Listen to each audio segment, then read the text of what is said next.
This week, we're asking a question that felt impossible just a few years ago. Has gaming become too expensive? With premium gaming hardware now pushing past £1,000 before you've even bought a game, we're looking at where this industry is heading and whether a line has finally been crossed. Are we heading towards a two-tiered gaming world? And as lifelong day one buyers, are we finally entering our backlog era? We're also catching up on GTA 6 hype, what we've been playing, and much more. All this on this week's Pixel Painters podcast.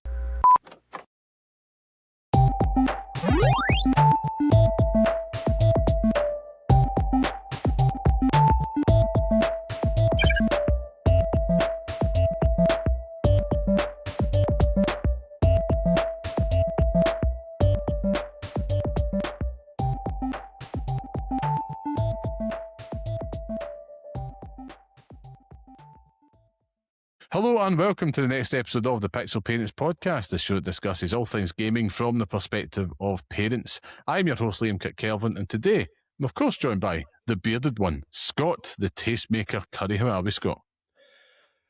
Put the ones up for if you've got a sweaty ass right now, even if you're on the bus or train or anywhere you're sat. I need to see those ones. Throw them up. This is fucking horrendous, Liam. I'm past it. This isn't even at the worst. People listening to this show right this very moment might genuinely be puddles on the floor. They might be, is it the vice president in the X-Men movie? They might be that cunt that. Oh, the senator dude. The senator guy that turns into water. You know what I mean? Just melts into shite. I'm slowly becoming that guy. You know, this is just untenable. I was wearing a rag earlier on. Liam will testify to it.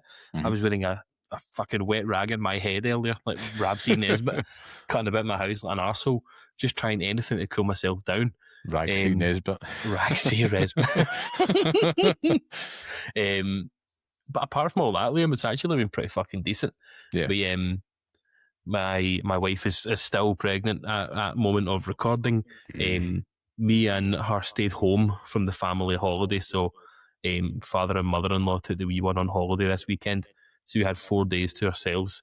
Lovely. And I'll tell you, we got up to fucking nothing. It was great. Bless. I played games. I sat down. I just done nothing, and it was great. I kept the time off because I was like, fuck this. I've not been off for ages, so just taking advantage of it now before the wee fella's here. It's been absolute bliss. She came home today and back into the groove, Liam. Never leaves you. But how are you?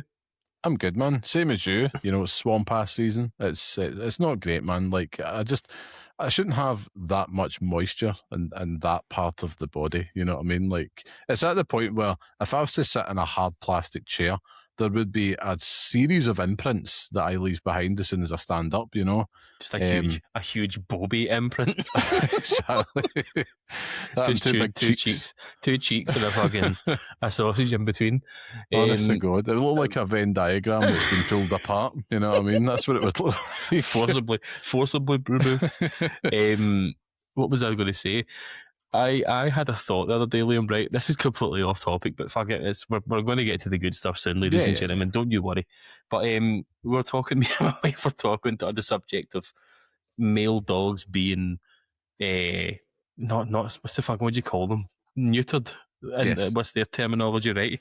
But imagine as a vet, you got it wrong and you took the bobby away, but not the balls.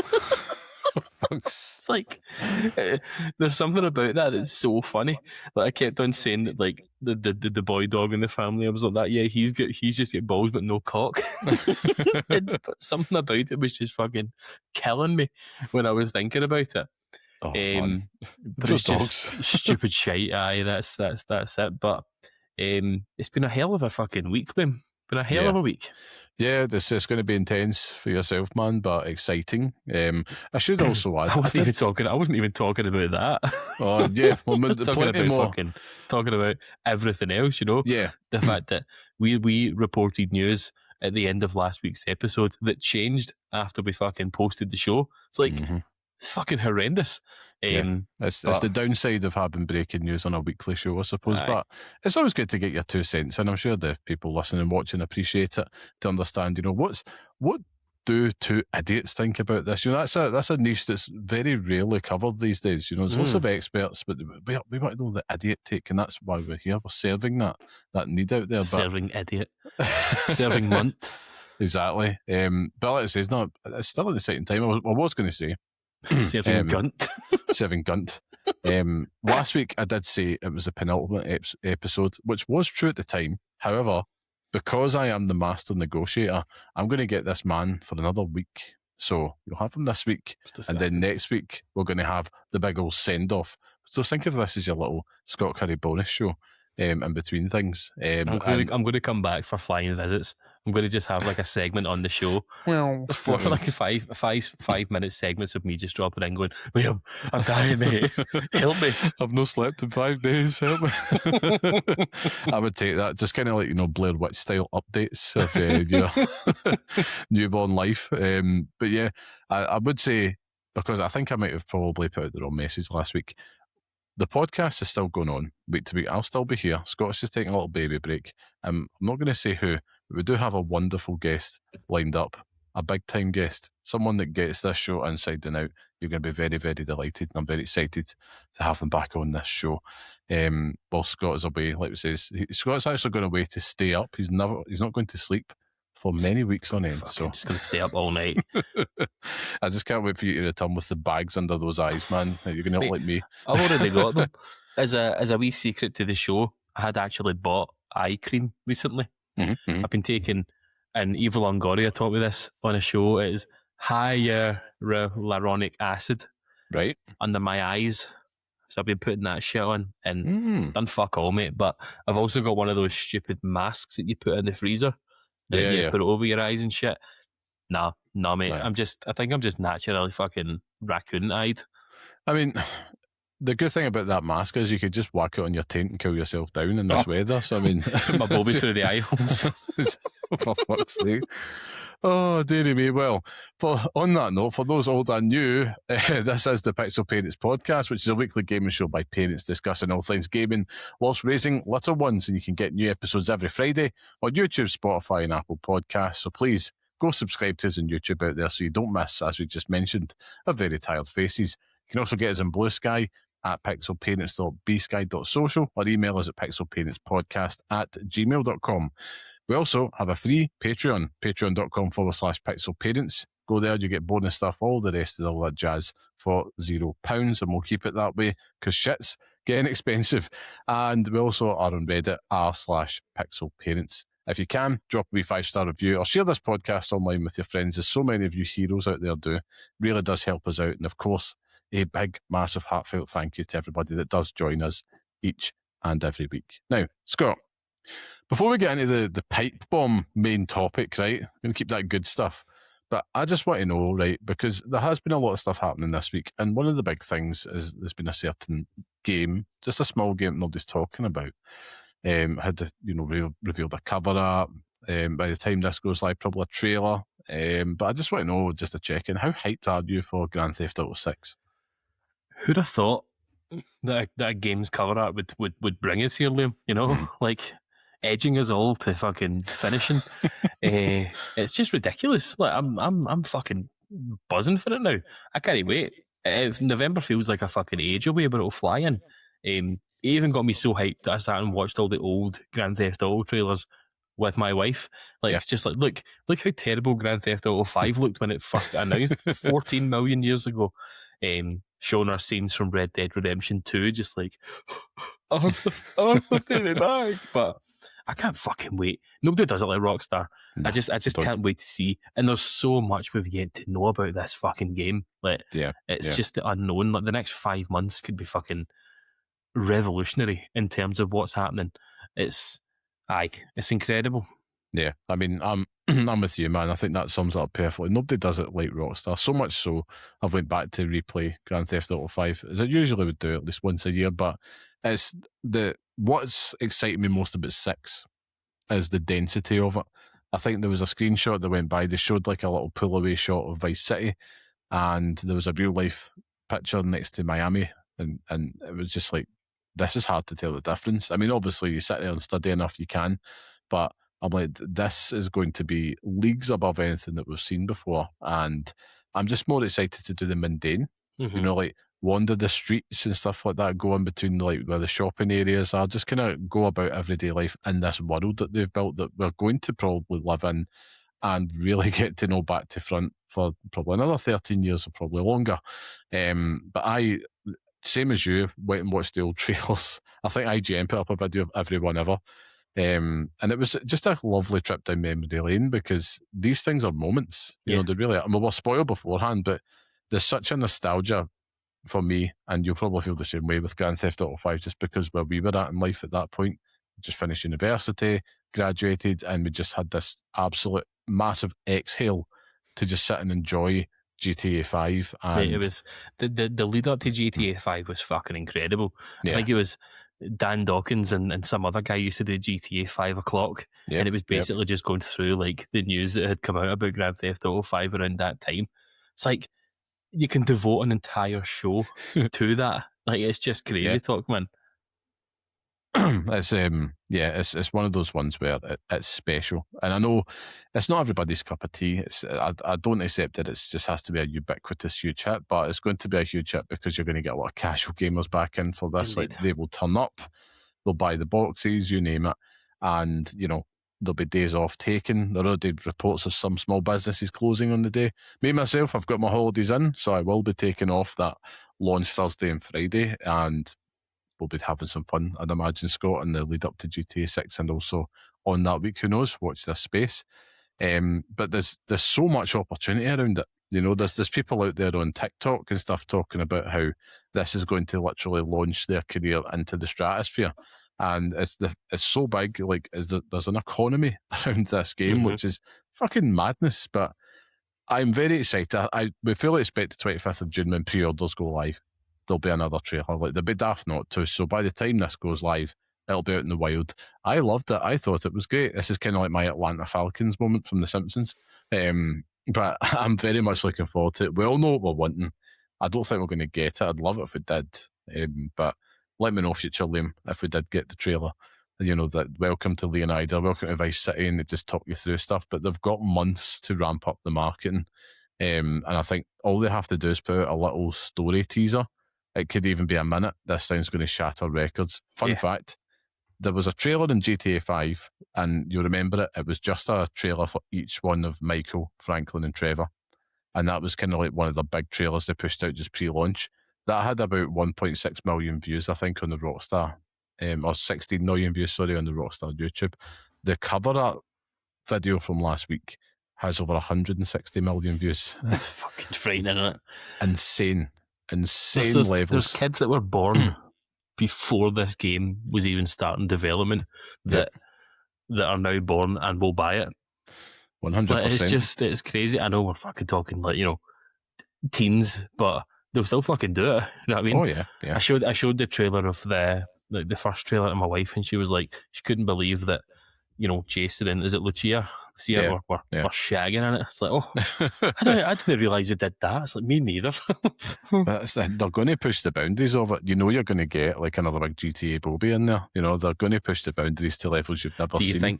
Do you think full frontal male nudity, Liam? I think we'll so. get there?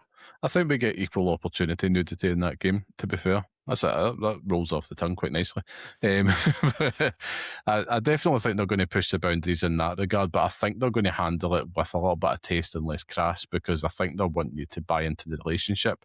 It does seem like Jason, they're doing the whole departed thing. There's just total cop vibes from him. We said this about a year or so ago. But I'm really excited to kind of dig into that story. And we talked about it the weekend, the main event, the soundtrack. You know what I mean? That's all I want. Just one song that I recognise initially, and then that'll be me. I'll be set to go. Yeah, I mean, if you look back, they're going to have chill wave. They're going to have some 80s nod within there, probably an 80s pop radio. Then you're going to get a country one with all the swampy areas and stuff like that. There will be a Latin radio.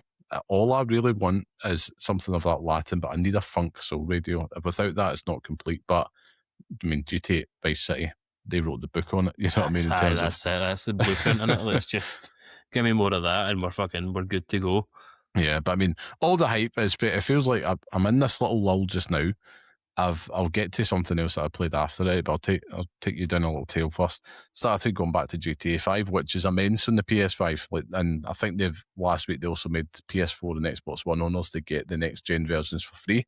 I would totally encourage people go and download that because it's so impressive. It refreshes the whole experience. That's probably the best way to describe it. And yes, it's a game that's 13 years old, but it's still so impressive and up there with the absolute best in there. Yes, you can go by shop fronts and it's got placeholder stuff and it probably shows its age a bit more here and there, but it's still fun and it's still just that story mode. There's something about it. Like they just hit everything. I am a little bit worried that, like I say, you're going to get people doing the gambit, making a name for themselves by, deliberately giving things low scores because this game has the weight of expectation like nothing else. And, it will be nitpicked within an inch of its life. It's going to be new for Rockstar. I don't think they're going to be really ready for that. And then you can set your watch to it, the Jason Schreier story that comes out after it that reveals all the crunch that's gone into it, etc. Plus all the union stuff and the bad practices that Rockstar have been doing in lead up to it. But they do seem controversy proof because people just want the thing. But going back to GTA 5, it is just like putting on a comfy pair of slippers at this point. We all know that city and that world like the back of our hands, and it's still so much fun. I was playing it before we started recording, and even just like traveling from the Gran Sonora Desert as Trevor, and just on the way there, bumping into the back of somebody, they chase me down. I decide to just shoot them, and I'm outside of the big prison area, so I get 3 stars immediately. And it's just a big cop chase, helicopters all over the mountains, you name it, back into the city, hide out. Next thing you know, I'm going into Ponsonby's, I'm getting a smart suit, and then I'm just on my way to just cause more carnage. I'm like, that was just 10 minutes, of like just a little isolated story. And people just have millions and millions of those little stories just playing that game, and you're never bored. No. I think that's what we enjoy. And the youths, they need to understand that, but they won't because they can't play it. Oh, well, depending on who you ask, you might get a copy of it. But there's nothing else quite like it. It's as I say, there's a balloon underneath my fucking feet. In the platinum run at the beginning of was it kind of this year, late last year? A year ago. A year ago, it was just ridiculous, man. Like playing that game for hundreds of hours just to try to get through it, and at the end of it, it felt like a job, just trying to make the money and get the levels up there. But every single moment of it was fun. Even GTA Online, you know what I mean? It's incredible. So just seeing what happens next with fucking 6, I can't wait, man. I really can't wait. Yeah, I want to get a BBL in it. Well, you probably might be able to actually. I'm looking forward to see like their take on social media in it as well. They're going to have something like their own network. It's going to blow minds, but won't be the last time we talk about it in the show because the hype's only growing. However, last week I went to the Big Smoke, right? As I mentioned, I went to London and I was like, right, cool. I remember walking away going, I don't know if I could stay here. It's too busy. But I still walked away. There's still something about London that's like cool as a piece of like as a setting for a piece of media. So I was like, what games have London in it? And I know people are thinking, right, he's went back to Assassin's Creed Syndicate. No, I haven't. Did you play the Getaway? I went back to something worse. Picked up the Royal Getaway, and it's a game that I never finished, but it came out at the start of this generation. Watch Dogs Legion. Indeed, you got it in one. You got it in one. And do you know what? It's been fun. Like, just kind of picking that up, having a bit of chaos. I think after playing James Bond, 007 First Light, and there was so much Watch Dogs in that game, and it just felt natural to go back to it. You know what I mean? It's a little bit more clunky. It's not as smooth as Bond. Yeah. But there's just something about it, and it's just the fact that you don't see too many games set in London, but I think it's because it's closer to home. There's a real novelty to that. Don't get me wrong. I remember my first playthrough on the PS5. I got that with the PS5 at launch. I must have been about 15 or so I was into it, and I just put it down. And it wasn't like I am not enjoying this. It was more like I feel like I've had my fill. You know what I mean? I've had enough cake. I don't need another slice. But it was weird. It just came out of nowhere. I was just scrolling through what was available. I was like, yeah, I'll give Watch Dogs Legion another go. Why not? Because it's a good little handheld thing. And that's just the mood that I'm in, because I'm very much like in this Goldilocks mood just now before the big one, Black Flag, resynced Assassin's Creed 4. Which when is that out again? 9th of July. Not that I'm counting down. Not far away. Yeah, but I mean, that's probably, as is tradition, I am the sicko that will go platinum all these Assassin's Creed games. I'm a little bit terrified because for those that have played it and remember, that game is huge. Yes. Absolutely huge. So, but it hasn't stopped me in the past. I did do it with Valhalla and Origins and Odyssey, Mirage. God. The Shadows. Oh, God. It's proper peak sicko, but it's fun. I think that for me, it's like to play those games. Do you never do it with, it's way more enjoyable to do it that way. Did you never do it with Star Wars? Outlaws? I've got 2 trophies left. Get it done. 2 trophies, and I think one of them was a pure pain in the ass, like maneuver one in dogfights. And I think something else came out. But you're right, I should probably go back and finish Go and it. do that. Finish it off. I will. Because that game, by the way, so underrated. Like, it only got better. They must have updated it or something, but it was so much fun. If you're into Star Wars in any way, shape, or form, like, I thoroughly recommend that game. Like, I would probably say after the updates, I originally gave it a 7 on this show. I'd give it an 8. I really do think that it gets Star Wars, and if it was made by anybody other than Ubisoft, it probably would have got a little bit more love, which is sad because we should be able to kind of see past that sometimes, like just look at the product as it is. However, I do get it. And yeah, it's just something that I'm looking forward to, is to kind of have another Ubisoft type open world. Makes sense. One that's familiar. It feels like a good summer game. You know, it really does. It's quintessential summer game, I think. Yeah, and I'll need all that water to try and give an illusion of cooling me down in these heat waves, but that's enough about me. I want to know what you've been playing, because you mentioned you had a few days off, Scott, so this must have been a gluttony of games. Well, you'd think it would be. You would think it would be. So, as I said last week, let me spin you a wee yarn quickly. I was down to Manchester for a work event, and I decided that I'm going to take the Switch with me. This was going to be my introduction to The Legend of Zelda Wind Waker, and I managed to finish the first dungeon on the way down there. Phenomenal stuff, man. It's just fucking class. And I played it on the way back up and stuff as well. A few rounds of vampire crawlers in there, sort of here and there, but The Legend of Zelda was fucking... I was getting torn into that the whole time. It was brilliant, man. I think it's so fun, and nothing quite beats it. But it also made me feel long for Twilight Princess, Liam. So I remember the Dusk mod had come out a few weeks back. Yep. So I was like, do you know what? I'm going to play that. I'm going to put that on and have a shot at that. And I've not stopped playing it, man. Like, any single moment I have, I've been fucking firing through this thing because it's so good. Yeah. That is, like, everyone has their Zelda game, right? People will say it's obviously, like, I think the majority of people is Ocarina of Time. Some people might say it's like A Link to the Past, blah, blah, blah. But I think that if you were to sit me down, genuinely tape me to a chair, buzz out, like Daniel Craig in Casino Royale, I don't think I could ever lie and say that it's not Twilight Princess. I fucking love Twilight Princess, Liam. It's perfect as a piece of fucking Zelda lore. It is just phenomenal. I love the way that Link looks in it. I love the way that fucking Zelda looks in it. I love the wolf. I love the music. I love the brownness of it all. I just love everything about it. It takes me to a point in time where I remember just playing it on an endless loop, getting the fucking Wii out and just playing it constantly. Love it. Yeah. I mean, it's a phenomenal Zelda game. You know what I mean? You know, it's not my favourite, but that it has got me thinking about, you know, my son started to play Ocarina of Time on Switch Online, and I get why they're remaking it. You know, it's kind of, that's the whole point with all these recent Nintendo games, like Star Fox. I think it's out by the time this episode goes live. Won't play it because I think we said last week, like, both of our kids tried it and didn't really go too well. Nah. And it's not something I'm rushing out to buy just now. After the hype settled down, I'm like, I might just pick that up a bit later on in the year.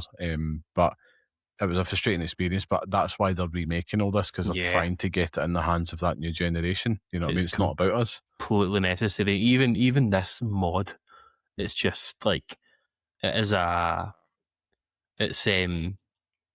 does everything so perfectly for it. Like, do you know what I mean? It complements it. They could release it in this state, and I'd be happy with that. Do you know what I mean? Yeah. But with the Steam Deck still in hand, obviously we're now in the motions of Steam Next Fest. and what the hell's happening with that. Still don't really know how to work all this, Liam. You know, I tried to play one game and it wouldn't work. I tried to play multiple other games and they wouldn't work. But one game that did work, and one game that I have on my fantasy critic is Blood Dungeon. Have you seen this? Nope. No. So it's from the creators of the people who made Nidhogg. It's like a survivors like, but it's like 2D platformer survivors like. So basically, you have to like dodge things and kind of climb up and down through this world, and then you level up and you collect your fucking thing, and then that's you can increase your powers and stuff. But it's class, like it's so fucking good. It's obviously a demo, so you've got limited access to it, but I do think that the millisecond this hits release, I'll be jumping on board with it because it's excellent, man. Like, this is a total time stealer. Like, it's just, it'll take everything. It's got that weirdness in it. It's got fucking weird kind of looking characters and all these weird fucking bits and bobs about it that really fucking hit my, really sort of wet my whistles. So I will be fucking jumping on board that. There's a game that I've not played, but it's on the radar because I think it's just over $5, and it's on Steam, and it's been taking the part of the gaming community by storm. And it's Mecha Chameleon. You seen this, Scott? I've seen the name of it. Aye. So it's basically prop hunt, from Call of Duty. Except basically you go this little white guy, like the Pillsbury Doughboy. I've seen all the TikTok the videos about it. Aye, it's hilarious. You basically find your hiding spot, but you also get to paint your body to kind of match the surface that you're up against, and it's hilarious, like hilariously basic. But if you've played prop hunt, you know exactly how the game works. Which is basically a glorified game of hide and seek. One of you are going to be hiding yourself and blending into their background. The rest of you have a gun, and your job is to find them and shoot them.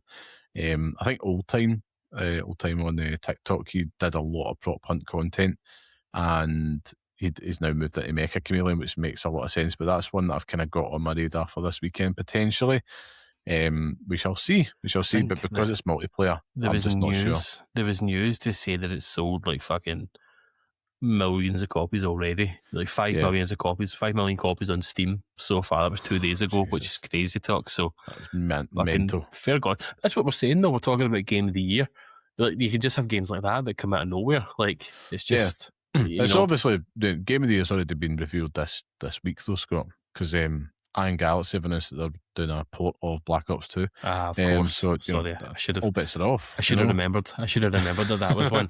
But no, the games I played don't finish there, Liam. Good one more game.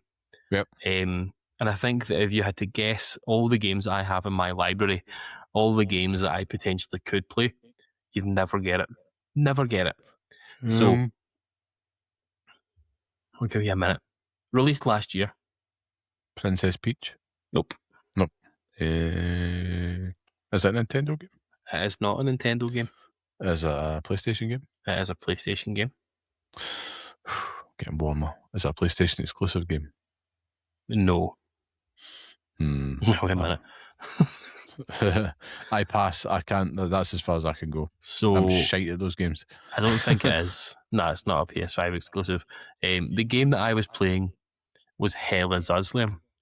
Ah, yes. I decided that now was the moment, Liam, to dive into this fucking huge, sprawling video game, fucking Souls-like, whatever you want to call it. This was the moment that I had to do it. And it's fucking excellent. Like, it continues to get fucking good. I managed to get past the point where the demo finished, fighting all the weird Alan Wake monsters and all this pure shit running at me, but it is fantastic. Like, you finished the demo and you had the sword and the axes. I've now got like this big great sword, and I've got a pole arm and stuff, and now I'm able to like mod all the weapons and things as well, so they have different properties that makes combat so much easier, so much better. It's like, wow, this game's fucking good. The protagonist's haircut is still terrible, but God, you forgot about that Barnett. The game is still good. Like, I got to the first town of Jova, and it's everything that everyone was saying about it. Like, it's been ransacked, and you've got all these people that live in it, and all these fucking horror stories. There's people hanging from trees. There's fucking people that have been killed and mounted on tables. It's just like, wow, like what a world to fucking inhabit. But it's it's brilliant. See this whole, I can't remember what they called it, but it's like a mapless sort of thing where you don't have any prompts telling you where to go. You're kind of finding that out through the world. That you don't have any objectives basically. You have like a goal that you might want to find, but it doesn't tell you where to go. It doesn't tell you how to get there. You might find maps on the way. You might find things on the way. People might tell you where things are, but it's like incredible that I find it really hard to play games like this most of the time because I want to find everything before I leave a zone. Yeah, of course. Like playing The Witcher, you don't want to leave the White Orchard until you've got everything, like until you've picked up every flower or every chest or every place of power. But with this one, it's going to take you forever just to try and find all this shit. And some of it might be timed as well. So it's like, where do your priorities lie? And if you go too far forward, are you going to be able to come back as well? So it's playing on that a little bit, which is kind of perilous, but it's excellent. Like, as I say, it's just, as a piece of media, this thing's fucking phenomenal. And I've just been enjoying sort of dipping in, dipping out, dipping in, dipping out. So it's been quite nice sort of taking that time with it. And it's one that I've been saying to myself, I need to go and play. And I'm glad that I booted it up because it's one that I will continue to sort of chip away at. Nice. Over time, I think. No, I'm glad you picked that up because actually, I don't know if I was just going through past episodes, just like scrolling through, and I remember I was talking about it at the demo stage, and we were both quite impressed. You definitely were, more so than I. But I knew it was like, as much as it impressed me, I knew it's like I don't have the minerals to kind of go through this, but it seems like probably the perfect game for you right now. Yeah. Something that's dense, something that you can just take your time with, potential platinum run, and there who knows. But maybe it's the thing with it though is that you can. It doesn't automatically do the whole Dark Souls thing where you drop everything. Like by default, it doesn't do that. And the characters don't respawn when you die or when you rest and stuff. There's just, once you kill them, they're dead. Yeah. But with this, you can set it so it does do that. So if you wanted them to die and if you wanted to sort of everything to come back, then you can do that as well. So it's really up to you how you want to change that, which is cool. Nice. So I look forward to kind of hearing more about it potentially next week, to see how you go. But that's an excellent shout because I know I'd been sitting in the cellophane for a while. But very much so. This is the whole point, the backlog's obviously and it's filled with treasures, which probably is a good chance for me to move on to the main topic. Speaking of backlogs, now before we do, if you do enjoy this show, you want to support us, you can, and it will never cost you a penny. Just go to our free Patreon community at patreon.com/Pixel Parents for all the shows, chats, and bonus shows, including side quests with Scott, free all the time. And also, if you can, please subscribe to us on YouTube. Visit youtube.com/@PixelParentsPodcast. Now, Scott, I had mentioned the backlog, and of course that is the main topic this week, which is the backlog era. Has gaming become too expensive? Now, what's kicked this off, you may ask, dear viewer or listener? You may well have known that the Steam machine, Valve announced the Steam machine, it's here, and it's priced at, let me just get my monocles out here, priced at £879 at the 515 gigabyte version with no controller. You can also get that same 515 gigabyte version with the Steam controller for £938 sterling. There's also a 2 terabyte version with no controller at £1,149. And finally, if you're going, fuck it, I might as well go for the full bin on all the sides, 2 terabyte Steam machine plus a Steam controller, Scott, for £1,208 sterling. So we thought, let's get serious this week because we're pissed off when we saw it, even though we're not going to buy it. Indeed. But we want to ask, what is this a watershed moment? What does this mean for all gamers going forward? Now, let's just start with the moment that this is all clicked, which is, of course, the Steam machine pricing. Scott, I want to know and ask the obvious question, your initial reaction. The guttural diarrhea, Liam. Just immediate fucking diarrhea in my pants. The sickener is, I thought it would be more.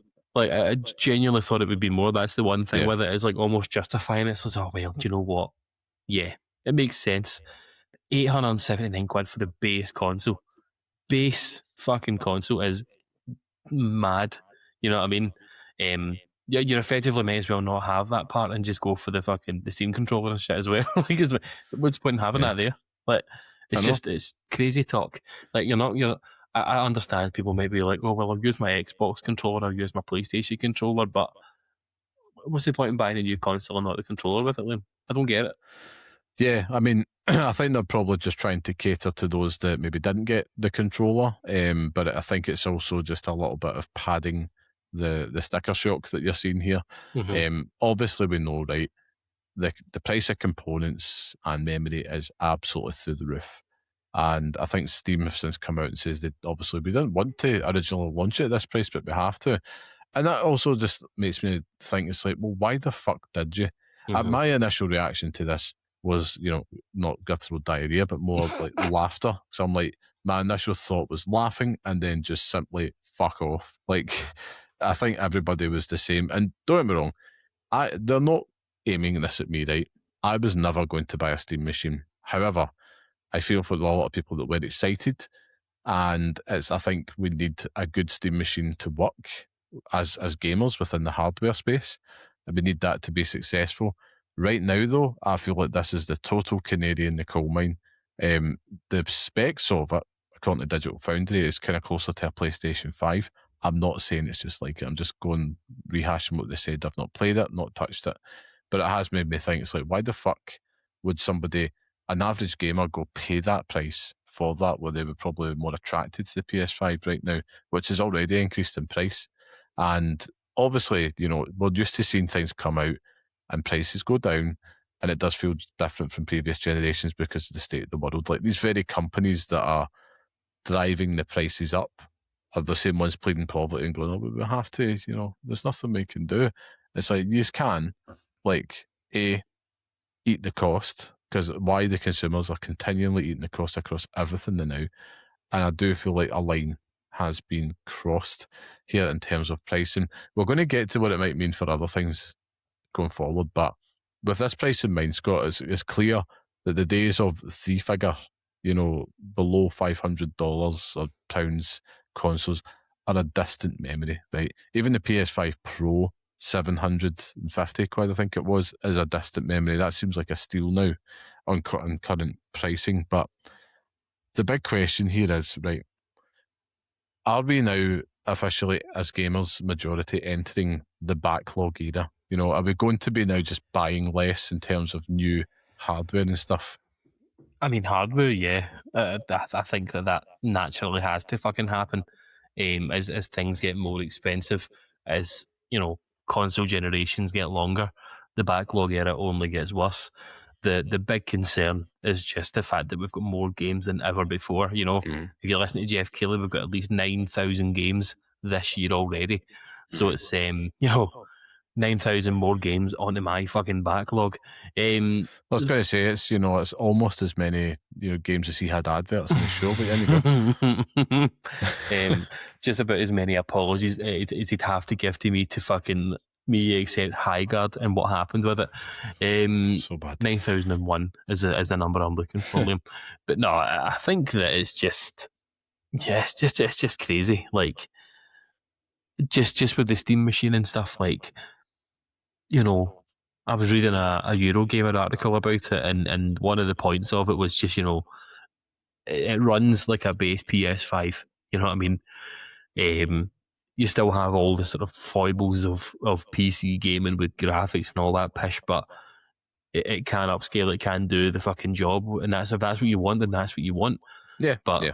The conclusion they came to is that, I'll read the actual comment to you, right? So this is from, just so I can actually quote this correctly, right? Because it's actually a really cool point. So this is from Chris Tapsell on Eurogamer, and basically what he said was, oh my god, I've lost the fucking thing now.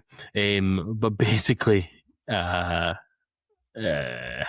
there you go. So for upfront costs, performance, plug and play, simplicity, and smart features at the cost of more expensive games and services over time, and a console that looks like a hellish mid-2000s leisure centre extension dubbed the future of our town centre, and is also roughly the same size as that, get a PS5 Pro. Like, basically, for the price point of it, a PS5 Pro is cheaper than this Steam machine already. Do you know what I mean? Like, I think you're right, eat some of the cost, but Steam won't do that. That's just not what they do. It's just not part of what they want. My big concern here is, in fact, I actually don't have any concern because I know that people will buy this. People will lap this up. I mean, they'll still be there. Yeah, Matt Piscatella is like that. Like, people are going to be shocked that within fucking 3 seconds of this thing going live, you're not going to be able to buy one. It's just going to be fucking. But I just can't see I just don't see the buyers for it. Like, that's the thing. I can't imagine those people that are buying this who they see this and go, do you know what? Yeah, that's what it is for me. Like, you've got the consoles there. You've got the fucking PS5 Pro. If you wanted a Series X, you could get that cheaper. Like, if you want to sell your soul to Xbox now, you can do. But it's just, I'm not 100% sure what the market is there. But that's also not my fucking job, Liam. That's someone at Valve's job. So I'm sure they're happy. I know that they came out and said that this isn't originally what the price was supposed to be, and the market has basically dictated that this is what it's going to cost. And that's fine. But at this price point, it feels a little bit, what's the word I'm looking for? Garish at that price. Yes. I mean, I think Valve had no other choice to do what they've done, which is to they were always going to kind of like, not shadow drop, but just like plonk this out there. But knowing the cost, I think it's like we can't do anything. Like, we don't want to give the negative momentum anything. Let's just get the shock, rip the band-aid, and off we go. And you're right. Any product is going to have your early adopters, right? And usually that's just about less than 15%, I would say, of people are going to be in that category. And then you kind of get those early majority, which is going to be that's where things start to saturate, and then it moves off into your later majority, and then it starts to go to your laggards, I suppose. I think the early adopters, for me, they will still be there, but what you're going to see now, and this is me getting all businessy talk here, but an absolute armchair punditry, by the way. Again, idiot's take is that less than 15% is going to shrink, and it's going to get smaller and smaller. And that's a problem, because you need those early adopters to still make it's like a new car, right? You need the new models on the road because that effectively advertises it for you. You need people out there with this stuff in their hands to get that word of mouth out there, create the FOMO, create that kind of like, oh, I didn't know it did this, I didn't know it did that. But people are just going to look at it like, yeah, well, it's like, you're not talking about like an everyday car, right? For that example, you're talking about like a fucking Lamborghini. People will still go and buy the Lamborghini, but it's not for everybody. What I'm concerned about is that, for me, I think we'll talk about this beforehand, but I'm like, the backlog era for me, it's like, I say that it's slightly in jest, but also true. It's like, no, I need to kind of like get used to this thinking now, which is, I'm going to be having that PS5 Pro for a long time, I think, because if this is a Steam machine based on that spec, anything above that is going to be horrendous. And again, come to that bit later. But I'm actually quite happy with that, because we always complain about, like, but there's too many games, etc.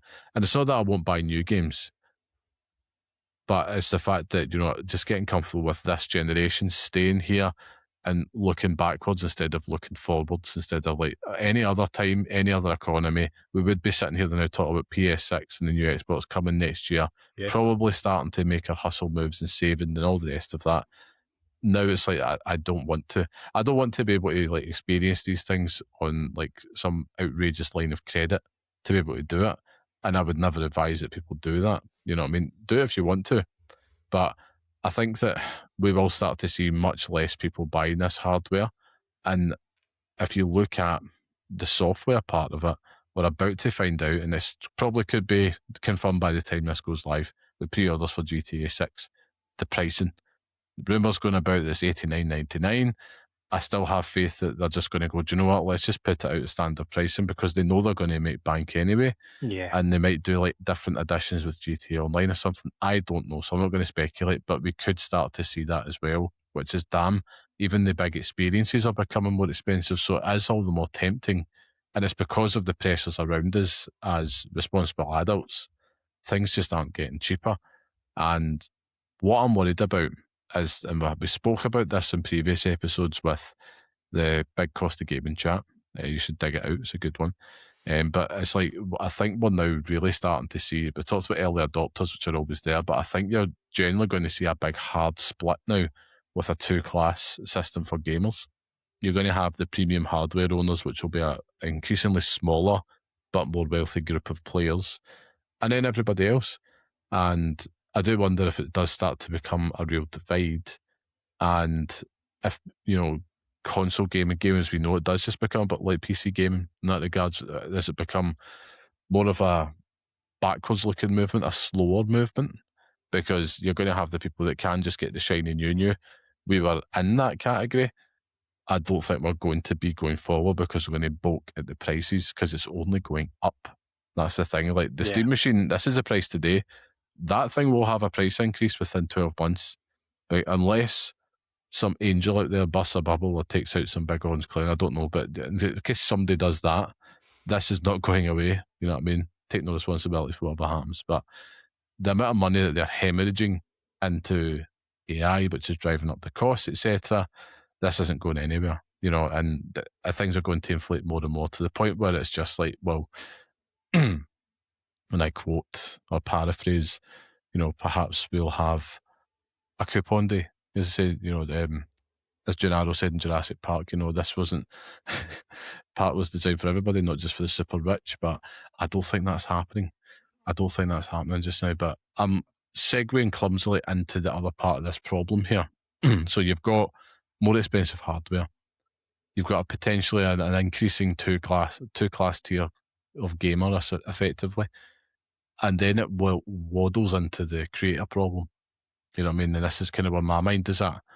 Because we've talked about it before, like, we do take it, a responsibility seriously as two mug punter idiots talking about games, but we'll always be like, look, just because we're stupid enough to go do it, we'll never be like, you have to go do this XYZ. Yes, the game could be good, but we're understanding that, things and life get in the way, and it's not ever worth you sinking £70 or, God forbid, £800 odd or something just to keep up with the FOMO. But what happens now? Because review codes and all that aside, right? It's not really a software issue. It's the hardware part now. And if you're then listening to your favourite podcasts and they do not live in our worlds, right? I can't make that clear enough. And I'm not saying that as like a green cheese type thing. It's more just like, we have to remember that when we're listening to this. And we're talking about it from the games media perspective, which is effectively an extension of a marketing function. So the FOMO and the demand that creates is so powerful. And it can make you frustrated as a gamer, because, of course, make no apology, we all want the shiny new. We all want that. But it's now getting further and further away and less realistic. And I do wonder, Scott, if the coverage is going to become less relatable as a result of it. And that's the downside. But also, does it create an opportunity for something we spoke about 20 episodes ago, for a slower gaming movement, in terms of, you know what, let's just take our time, because you're talking about that thing that I'm not going to be able to want to afford. Let's just push back a little. I think so. I think you will see it. You're seeing it now. People talking about games. I think there's been people on my social media, like my Blue Sky, maybe even your Blue Sky, playing older games. I can't remember their names. It's fucking awful. But people going back and playing games like, Dishonored. I've seen people go back and play like The Witcher 3 fairly recently, including myself. Like it's.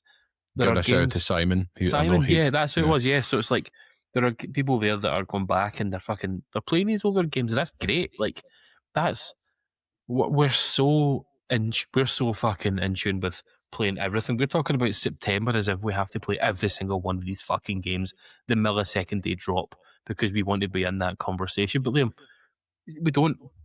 If you want to play Onimusha next year, play Onimusha next year. The conversation next year is still going to be as fucking relevant then as it is now. It's like the guys over at the Mimic's Vale. They're fucking they're less. What's the word I'm looking for? They're less. It feels less necessary for them to stay on top of things like that, because they're having this chat. They're just having chats over beers, like sitting in a pub, having this conversation together, just talking about games that they're playing, and they might be playing Mirror the Hollower now, a game that came out maybe a month and a half ago, because they're not in a rush to finish it. They're not in a rush to kind of get it out and get it into the news sphere. It's just, I think that as we've gone on, as a podcast and as we've gone on as human beings, Liam, there are going to be games that we want to buy day one. Like Grand Theft Auto fucking 6 is going to be a day one purchase for the both of us. Yeah, there's always the exception, you know. Like Onimusha is going to be a day one purchase for me. You're going to play fucking Black Flag day one. You're going to play something else, Control, fucking Resident. You're going to play that day one. Final Fantasy Revelation. I'm being facetious, hopefully. right? But they will be day one purchases. But there are also going to be games in there that we won't play day one, like a Control for me isn't going to be a day one purchase. No. Like Ocarina of Time, I'm excited to play it, but that's not going to be the day that it comes out. I'm going to buy it because I'm not. Timing thing, isn't it? Like, and it is, especially this year for me. It's a timing thing, right? But yeah. I think that as time has gone on, and as human beings, as we've grown up, Liam, I think that that's been one of the bigger realizations that I think that we have had. I think the podcast has certainly helped us learn that. The first year of the podcast, for sure, taught me that fucking big time. And that's going back to games like Dragon's Dogma 2 and being able to play that through the lens of not fucking battering through it at a million miles an hour just for the story. It's just sometimes you just want to get through it and just fucking get it out of the way, but it's not worth brutal. it. It's brutal. Like I used to be the world's worst for it, back reviewing games, because you were in the habit and then the cadence of doing that. But I suppose that's all software related, and you're absolutely bang on. I think the best advice is honestly just, go and either just go like get a pet or go have a kid, do something like that. It demands more of your time. A kids are really is a cheat code to doing it, because I'll never forget that experience when my daughter was born.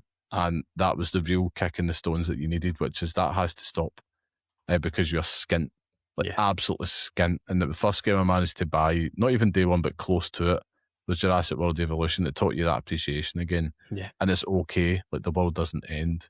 And obviously as time goes on, yes, you can treat yourself to the odd thing, but I would never sit and say you have to do that. I actually believe the best thing to do, if you can, hold off and get it in the sale. Get it in the sale, yeah. But even you're talking software, right? And I misheard the question. But if you're talking about hardware, it's more of a difficult conversation to have because we're both sitting in rooms with fucking PS5 Pros in them, Liam, right? So I'm not going to preach to the choir here. We both have Switch 2s. Like we're just those people that have bought those things. But I think that if you're looking at a Steam machine that has the same relative performance to a PS5, is there any need for that now? You know what I mean? Like, for me personally, no. But I'm going to have to see, if I'm going to have to buy something that's going to fucking a generational jump ahead, I'm going to have to see tangible change in what's happening. Like with the PS6, for example, I want it. Like I'll if they announce it, when they announce it, with Mark Cherney's fucking creepy introduction of it, I will fucking want it. But it's just one of those things where it has to be worthwhile. Like, if you're telling me that it's going to fucking fondle my balls while I'm playing Control Resonant, then, it'll be a day one purchase. But consider them fondled. Yeah, if you're telling me that there's going to be more fucking squares on the screen because Knack is fucking shat somewhere, it's like, mate, I've got enough squares, I've got enough of this. It's with PS5 Pro, we're seeing the fruits of our labour now, because the games are showing us that, like a Dragon's Dogma 2, I can see the fucking noticeable difference in how this plays. I can see the noticeable difference in a Hell Is Us, for example, as well. Like the Final Fantasy Rebirth, you can see it in there. But if I only had a base PS5, I'd be fine. No, 100%. I mean, the base PS5 is a absolutely wonderful machine. Like, I was, almost at pains to kind of trade that in. I traded up effectively to get the PS5 Pro because obviously I sold the Pokemon cards and I was like, well, I have no need for this. But I was like, there's absolutely nothing wrong with that console. Like, it was the most reliable piece of kit that I'd had in some time. But I think for me, it's the old, and you have to take your mind back about 10 plus years, right? All the patter was always games consoles are following the mobile phone model, iterative, and it's like, we're here. And the fact that you'll have a mobile phone in your pocket, but you're not running out to get the new model every year because usually they're mega expensive. You only get one when it's completely run out. So, like, do you know what? What more can they offer me? It's got a new camera. It's got this. It's got that. And I feel like that's what they're up against with, PlayStation 6 and Project Helix. Project Helix probably, will very likely be the last ever Xbox, but it's more of a hybrid between that and a PC. And if that's the case, look at the Steam machine prices. You better strap in, because that's going to be 1,500 quid, by the time it gets there. PlayStation 6, wouldn't be surprised if, it's easily four figures. It's probably going to be, best case scenario, I would wager that the PlayStation 6 is about 1049. Worst case scenario, and it depends how bad this thing gets, it probably could be upwards and over of 1,200-1,300 quid. But I think they're going to try tackle that, both of them, with their portable solutions. But even at that, the way everything is, you could end up being paying 800 odd quid for a PlayStation 6 portable or whatever it is, and that's probably where I'm like, oh man, that looks cool, but do I need it? Absolutely not. Do I want it? Yes, but should I? And then this is a big difference now. No. And I think that's the big question. Like, I was talking about like the coverage part. Yeah. And I think like there's such a huge opportunity there for that slower coverage to come out, more relatable, because I'm finding it and I'm experiencing it now when I listen to some creators, I'm not going to name names, but when I listen to some, it's more just the way they would talk about it, with that unlimited access to not just the software but the hardware. Yeah. And it's like, man, you are literally like the influencer marketing side of it. That's the part of the game that's so heavy now. And I'm fascinated by it because obviously I'm working in marketing, but I'm also like, who is this for? Because there's only the circle is getting ever smaller, and they get all these things, and it's like, yeah, it's increasingly unrelatable, because they're not talking about all the rest. And yes, people want to listen to it because they want to understand what's on the horizon to maybe buy 6 months, 12 months down the line. Nothing wrong with that. But it's the whole part of it, which is like, what's the word? It's wasteful. It feels very wasteful, and it feels more and more out of touch. But fast forward, Project Helix next year, PlayStation 6 this time next year, we'll have known about the PlayStation 6. You can set your watch to it, both of them, and they're on their way. Mark Cherny will have terrified your bones, Scott. Right? But what is your, Scott Curry's, acceptable maximum ceiling price? To be honest to God, if you're saying it right now, it's like, if it goes a penny over that, I am out, because this is the important point of today. Because if that's the case, then we know the backlog era is either close or far away. Is in place. I mean, oh God. He's on the spot here, folks. I don't want to be the hypocrite of the show, because we find our ways, Liam. We do find our ways. We do, yeah. We do. I suddenly win a football bet for the first time in about fucking 10 years. Well, that's what we tell the wife. But it's if it's anything above 1,300, I'm out. I'm not out though. I'll find a way. Life always finds a way, because it's a PlayStation. You know what I mean? Like, I think that it would just be the admittance of that's the only console that I'll buy then. I won't have the Xbox anymore. Like, the Xbox will be getting punted to CEX where it fucking belongs, and that will be it. I'll have my Steam Deck, I'll have my Switch 2, and the PS6 will be the fucking main hub of consoles, because that's where I have all the games that I already own. But I don't want to be the person on here. I'm being honest here. Like, I'll find a way. We all find a way. Like, begrudgingly. Yeah, I don't want to be that fucking cunt that doesn't buy it because I want it. Like, if this is the only thing that I do, pure sob story, but this is the thing that I love doing. Like, I love fucking playing video games, and I've loved doing that since I was a child. 7, 8 years old, I was playing these games on the PlayStation 1. Like, now that I'm old and I have adult money, I'll find a way to make it work, because you do that for things that you enjoy. People are out there trying to scrape together money for bags of cocaine at night.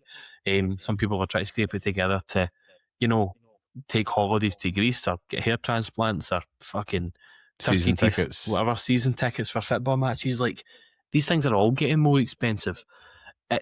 The only thing that will stop it is if just life becomes more expensive than it is now. Like, if I'm having to pay more and more for food and stuff, and I know it will, but it has to get to a point where it's literally unaffordable. Like we live fairly comfortable lives, Liam. You know, I'm speaking for you now. We have, you know, nice houses, we live in nice areas, kids are all fucking fed, watered, clothed, everything that you'd want. And I said that to my wife the other day. See, as long as that's the minimum, that's I'm all you happy. need. That's all I need. And if that means keeping my PS5 for a few more months when I have to save for the money a bit more, then yeah, I'll do that. But it would have to be a fucking egregious price for me to stop and not do it. But then again, it also has to be something that's worthwhile. Like that jump to the 6 has to be something that makes it worthwhile doing so. Yeah, I mean, we've spoke about it. I mean, like the PS5 Pro, you got to look at it like a car. You know what I mean? Like I keep making that comparison, but if you're I'll look at cars the same way. So you've got to look and protect the asset, and then use that to trade up. Unless you're me and I accidentally bumped my car the other day, which is a pain in the ass, and it was my wife's car, so it just gets worse. But I think my point where I start to like be like, and really sit and think twice to be like, is this the first time since say like the PlayStation 2 where I'm not going to go and, you know, make sure that I'm locked and loaded for day one? Probably, in fact, that's a lie actually. I didn't do PS3 or Xbox 360, so I'd say PS4. I think the 1200 mark for me is where I'm like, you're really taking the piss here, because anything over 1,000, to be honest with you, I'm not saying I'm going to be happy with the fact. I'm just saying that I'll find a fucking way to do it. I'll be storming the offices of fucking PlayStation UK, demanding Herman Hulst's head. It's just more like, if you think like you're probably looking to sell your PS5 Pro for at least £500, right? Yeah. So that takes that off. So really, you're thinking 700, which is an equivalent to the Pro, effectively. That's why I said the 1,200. So I'm like, right, okay, you could save over the course of a year, and you'd be able to achieve that. But then it's all the hassle that comes with it. I do think that they're probably going to be offering like this manifestation of mobile phones. It's going to be the first console generation that will come with like a 24-month plan. Yeah, probably. Depends how expensive it gets. But 24-month plan, 36-month plan, kind of like Xbox tried to. Again, they were ahead of their time. And I don't know whatever happened to it. I think it just went away. But I think Asha Sharma's talked about that, looking at different business models. That's signalling to me that is coming. And they're going to be able to be like, pre-order your phone, and they'll be doing it the way that Apple does. And it's just straight away into your finance thing, and you're paying for that. That's not to mention like the scalpers and all that stuff, and they need to find a way around it, which I know Valve are doing like some type of lottery, which is just stupid. But I think for me, that's where the line is drawn. But the fact that they're here, because I was always an anxious saver anyway. You know, whenever it came to these things, it was always like, right, you got that 3 years down the line at the generation, and I'd already be thinking about the next one, thinking, right, if I can just squirrel away something and take years of time, then it's fine, because I'll be able to pay for it. We all handle our finances differently. So I'm not here giving, it's not financial advice. It's more just, right, when do I start to see the Jeff Grubbs, the Jason Schreier's talking about, oh, they've leaked this spec, and it was in the lead up to the PS5. You know, I had that thing saved and paid for years, because I was like, that's going to drop any day. I want to be ready. Off we go. I'm not going to sit and whack that clamor, that bitch, as I said before. But I think that's what we're going to be doing, but not happy about it. Yeah. Because it shouldn't be that way. Like anything over £500, to be honest with you, is a fucking disgrace. I know, the fact that we're sitting here in fucking 2026 and that's the reality of it, but that's the reality of the world we live in, you know. It's just everything's fucking more expensive because you've got fucking idiots in charge. The problem here is, Liam, is that, you know, saving up, fine, you know, we can do that, but we can't have the same release schedule or the runway from the PS5 Pro announcement to release. It was less than 2 months. It was like less than a month and a half. That was announced on September the 10th and came out on November 7th. So it's like, it gives you a month from the moment you know about this thing to find that money to blow on it. You need a good chunk of time to be like, look, I'm going to have to save 700 quid. You know what I mean? Like, you need to find some way to do that, and a way to do that that's reasonable. It's just, it's shite. I mean, there's no other way around it. It's shite, and I think that's why I think that we're already at the point. I think the PS5 Pro, in a lot of cases, we had lots of friends who did the same as us. They probably traded up and they went and did it, but it was, you swallowed it as like not happy about it, but it's there. And then it was always like, well, when's the pisser going to kick in? It feels like they're just starting to, and you're right. The PS6 is going to get announced and say it's like God of War Laufey on it, but you could play it just slightly better than the PS5 Pro, which, to be fair, when those games hit on it, I'm like, I don't really need anything else. If I'm being brutally honest about it, the point where I really should be looking to upgrade is when the games become exclusive. Yeah. You know what I mean? That's really it. But we like the new shiny, and that's our curse. That is our curse, and it's going to be an interesting challenge in the years ahead. But the big question is, really, we're in the backlog era. I think this is just going to be coming more and more because, as I said, the early adopters are going to shrink.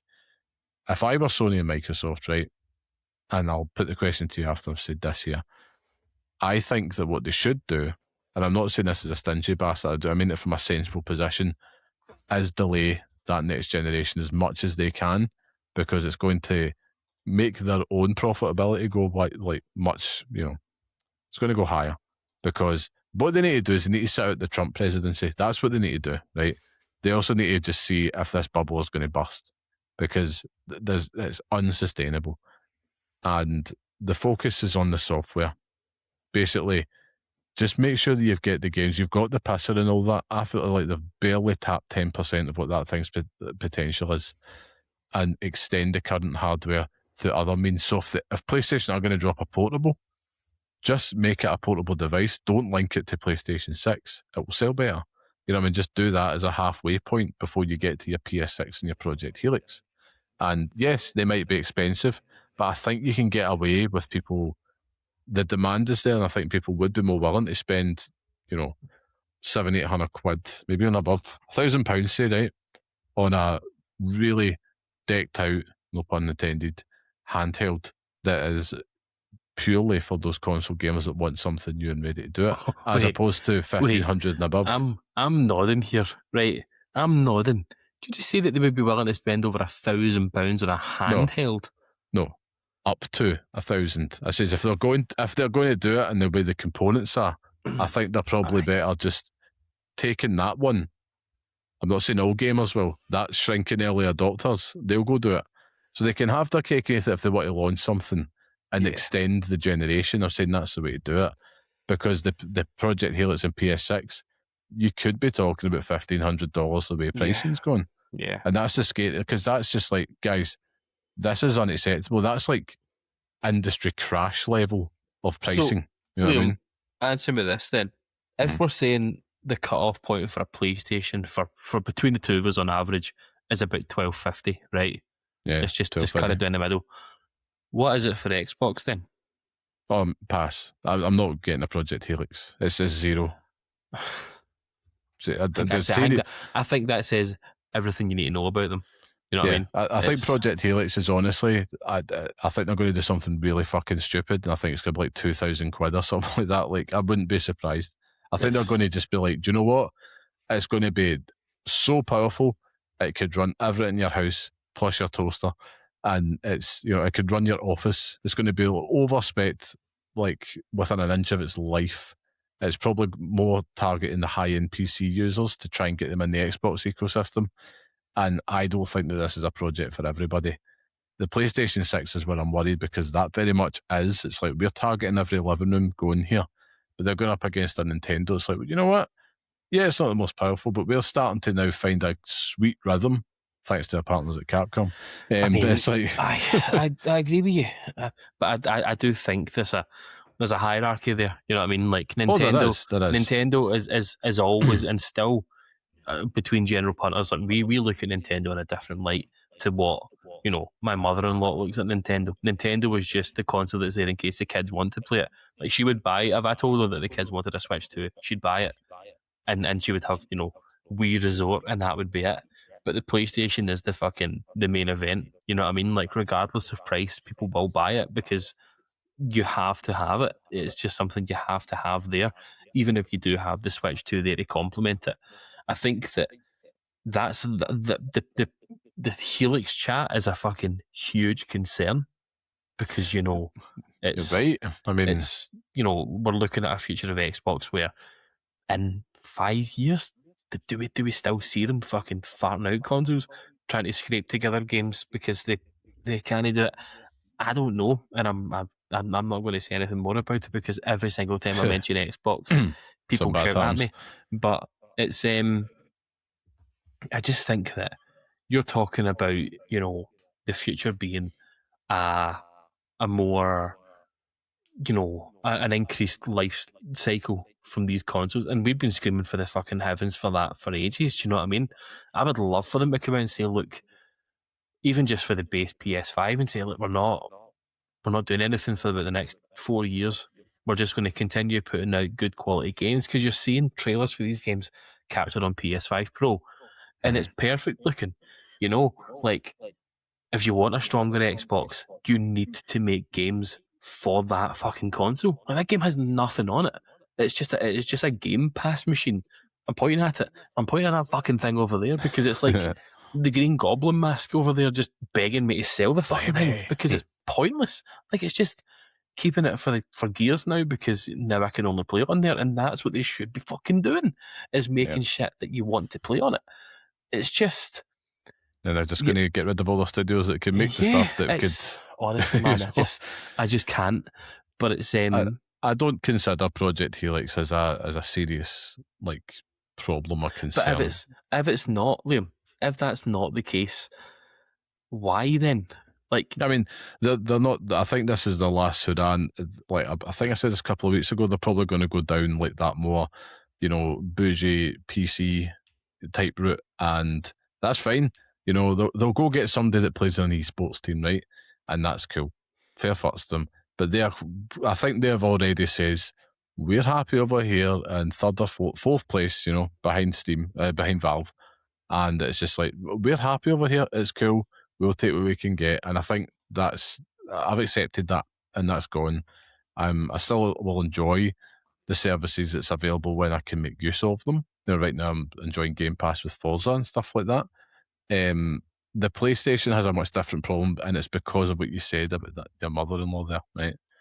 It was your mother-in-law, wasn't it? Yeah, but the Switch.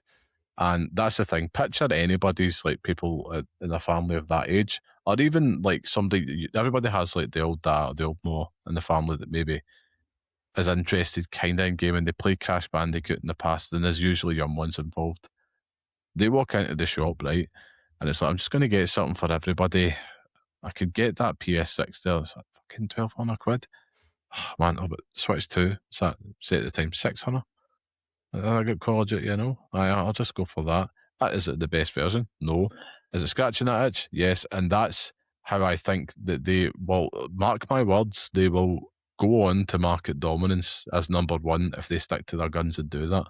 Because that's the clever thing. They're in the backlog era from a hardware perspective, and they will absolutely come out on top. And they have done with the Switch. It's happening again at the Switch 2, which is selling at a higher rate. And they're quite happy, they're having to do the same thing, but to a smaller scale. Whereas everybody's chasing about the best possible thing that they could do. More pissers than ever. Pissers all over the place, right? Pissing all over my face.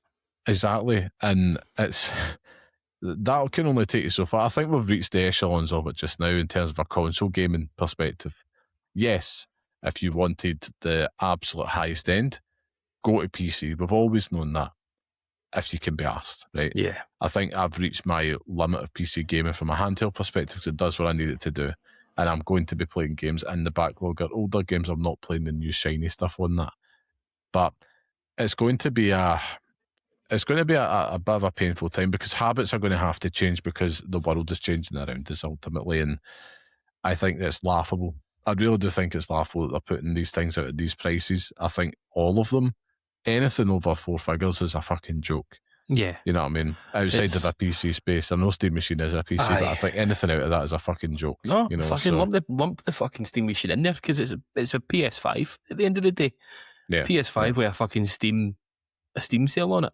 It's just people talking about, I wrote it on Blue Sky today, but it was like if Xbox had announced the Steam Machine on their side of things, would be fucking hammering them would be fucking shitting all over Xbox, because it's like, what's the fucking point in this? Steam are getting away with it. Valve are getting away with it because, it's the market. Darlings. It is AI. It's fucking the bubble. And it is the bubble. It is AI. But listen, Liam, if you're going to be releasing a console at the tail end of this console generation, right, you need to have something a bit more than this at this price point. See if you can't do it, don't fucking do it then. Do the 100%. controller, and that's it. We don't need, I personally don't need the Steam machine. I don't think I've seen anyone in my circle of people that I follow on Blue Sky say that they're buying it. Like, No, the only people I have is influencers, I suppose, content creators. They've got they've got the means to be fucking given the thing. It's just, but that's it, yeah. They're talking about, I might just pick one up for my living room setup, and it's like, just like that.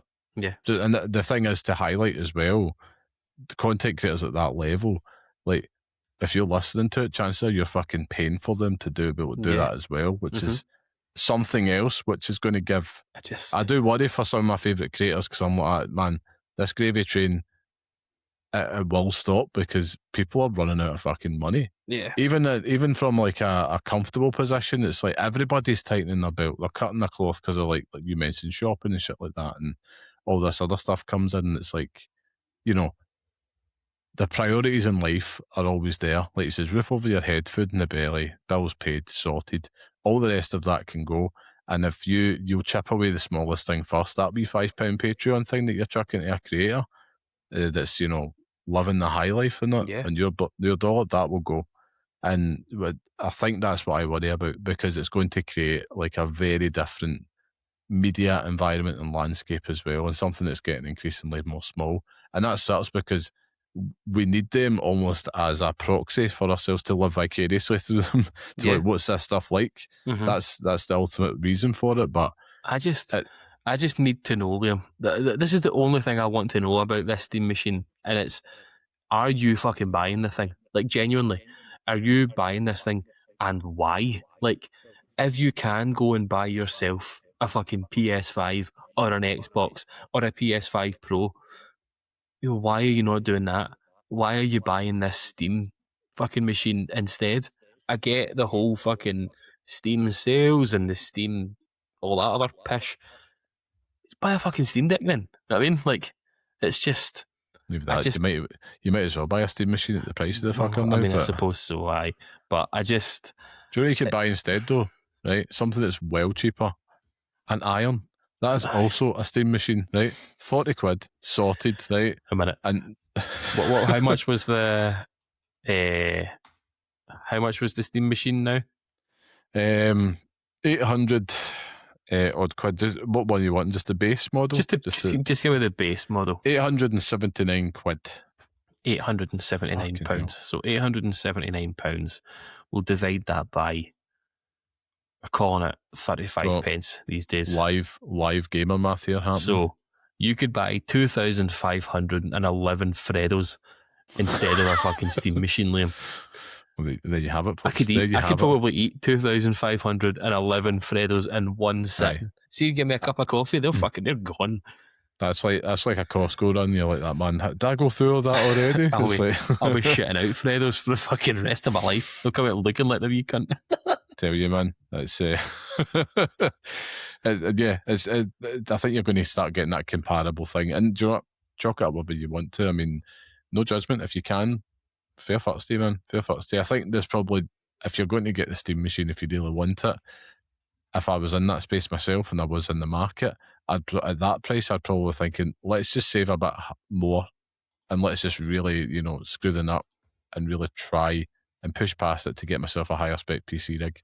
You know, because I'm like, I might as well if I've got that amount saved up, you know what I mean? But, and don't get me wrong, those things are fucking unbelievably expensive, but I think you would definitely have your eyes on that if you were to consider a Steam machine, and you can also set that up in your living room and all the rest of it. Just get it running on Linux and that's your way to the races. But I think there's some other people that managed to take the spec of the Steam machine and recreate it for much cheaper as well. But I think because of the price of components, it's not that much cheaper. That is having the biggest impact here, of course. But we probably shouldn't be angry most at these people putting out the prices. It is these bastards that's inflating everything. I mean, last week, Scott, I was at that conference in London and it was all AI. And I walked away just like, this thing isn't going anywhere yet. In fact, we're just getting started, unless that bubble bursts. But this, I've never seen so many CEOs, waggling their tongues in excitement at the thought of, being able to replace actual workers with what is glorified, pimped out web chats. But I digress. I want to know what people's thoughts are. Are you going to be into your backlog era? Are you already there just now? Were you a day one gamer and you're thinking like ourselves, I'm not going to be doing the same? What is your actual jump off? Well, what's your actual hard line? Has it been crossed at this point at this pricing?